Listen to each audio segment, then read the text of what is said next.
Storage or secondary memory or even external memory. This is all types of storage that we have, and they're measured by the capacity. It's the number of bytes or storage medium that it can hold. So if you see there on the image, there's a whole bunch of different types of storage, secondary memory, external memory. And this is kind of what we're going to go over in this chapter. A storage device is something that basically you can store, record, and retrieve items to it into this media device. You see on the image here, I have taken the image has taken the cover off the top of it. And this is usually an internal hard drive. It's an older one. It's not a static, meaning there's movable parts.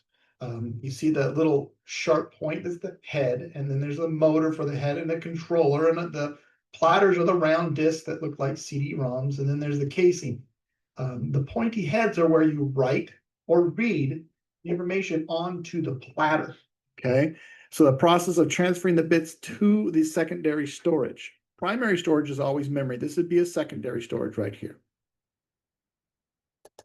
A storage device is something that basically you can store, record, and retrieve items to it into this media device. You see on the image here, I have taken the image has taken the cover off the top of it. And this is usually an internal hard drive. It's an older one. It's not a static, meaning there's movable parts. You see that little sharp point is the head, and then there's a motor for the head and the controller, and the platters are the round discs that look like CD-ROMs, and then there's the casing. The pointy heads are where you write or read the information onto the platter. Okay, so the process of transferring the bits to the secondary storage. Primary storage is always memory. This would be a secondary storage right here. Like we talked earlier in the chapters, you don't want your CPU to slow down. So memory has to be fast because it feeds the CPU. So if the memory can't feed the CPU, everything slows down. Same with your secondary storage or your storage devices. You want them to be fast. It's measured in access time. Okay, the amount of time it takes to store a device or to locate the item or to find it. The time required to deliver the information to the memory. That is described as your access time, which we want it to be high.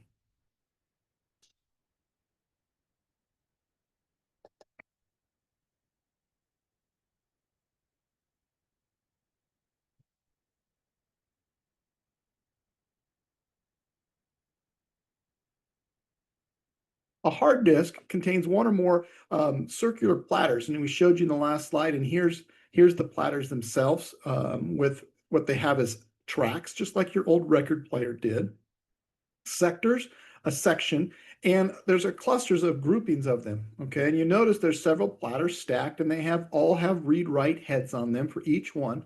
So it's very highly organized. We call this basically your hard drive is going to store data on here, but it can store data using longitudinal recording. Basically, it's perpendicular recordings on the platter. So it's in the circular track. So if it has to look for something, it goes to a track, a sector, and it can find it.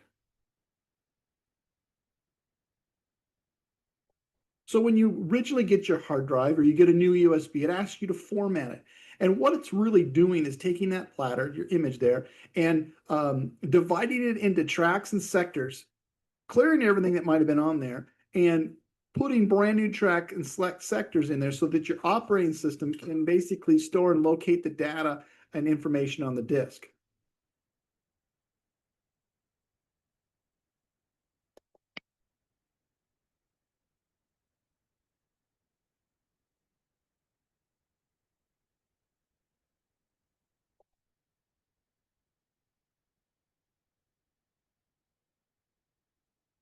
As these read-write heads line up over the platter, we do have some issues if dust or hair or smoke get in between the platter and the read-write heads.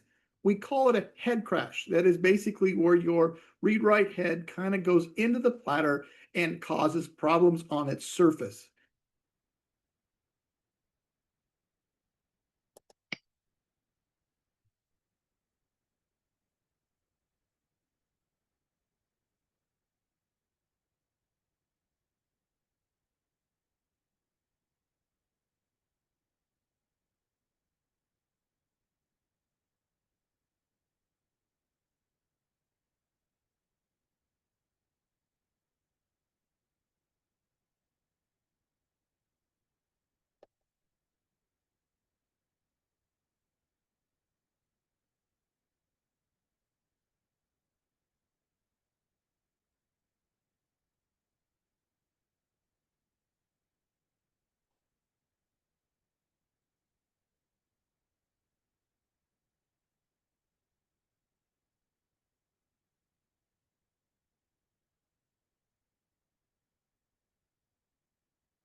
You just laugh real quick. Oh, you recording video, okay.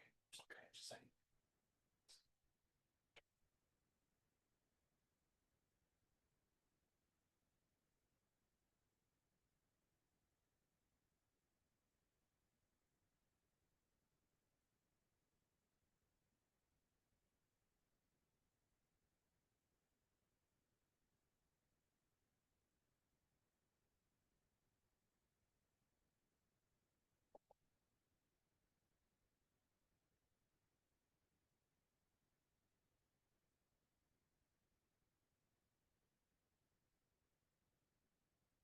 An internal hard drive is kind of the examples that we've been showing you all along. It's a secondary storage. It's usually inside your computer and sealed. A removable hard drive kind of sits in the front of the CPU and allows you to take out the hard drive and put more in. So let's say you wanted to have a class and teach on Linux operating system. You could take the hard drive out, put a Linux bootable hard drive in the front of a removable hard drive system. Turn the computers on, you can run Linux. Shut them down, you can replace them back with a Windows. Okay, so that's kind of some of the reasons for using removable hard drives. And then you have your solid state drive, which is no different than your internal. However, it doesn't have moving parts. And most computers are going this way. You're going to have a video coming up soon on the difference between the solid state and the old hard drives that we have, but they definitely are a lot faster, they're quieter, they're smaller, and they're ideal for laptops and for tablets.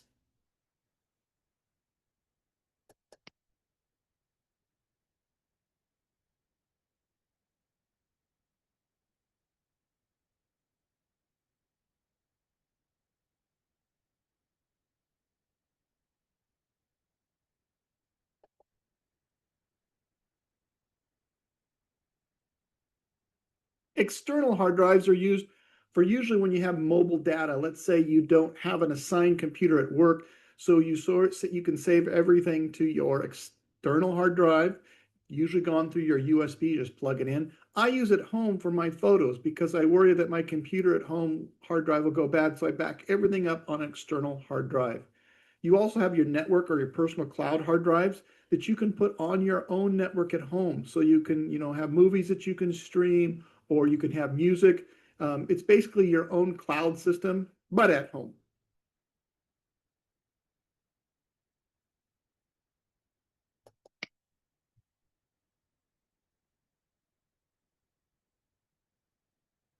Flash memory we've covered several times in here, but that's also a form of secondary storage, either through a card or a USB device.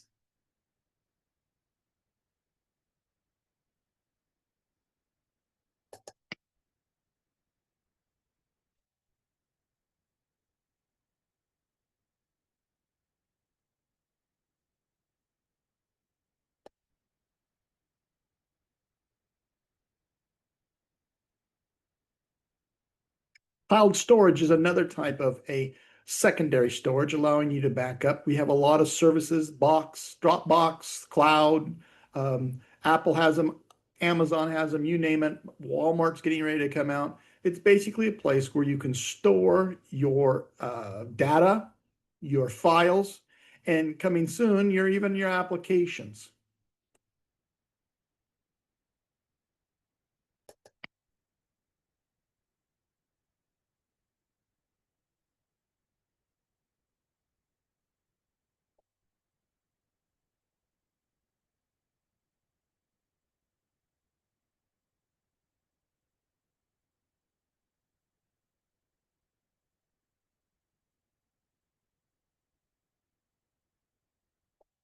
Optical discs are now being used more for long-term storage and backup of data. It's created by burning pits into reflective surface and basically either shines back a zero if it actually does not reflect coating, the reflective coating does not shine back, or a one if it does, and that's how it's created. Used to be in all computers. A lot of computers don't have CD-ROMs anymore or optical discs, but we still use them for backup purposes.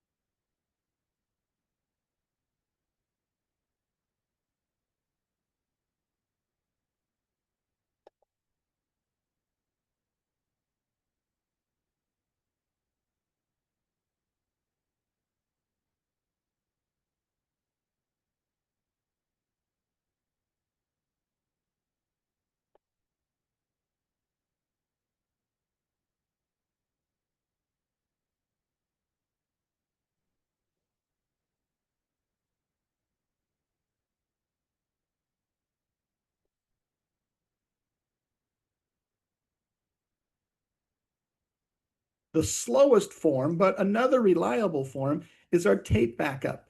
It happens to be very linear, so you can't jump like you can to a CD-ROM to anywhere you want to. But for long-term storage, again, it's better for long-term backup of major networks than even a CD-ROM.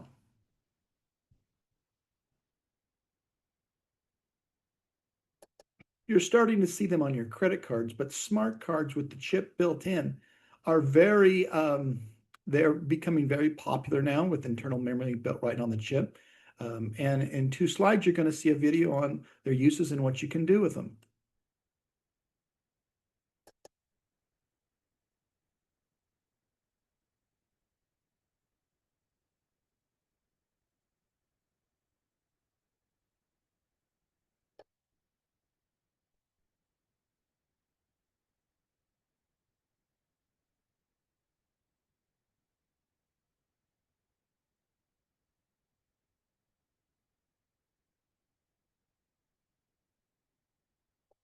Mainly you see these in large libraries, but there's microfiche and microfilm.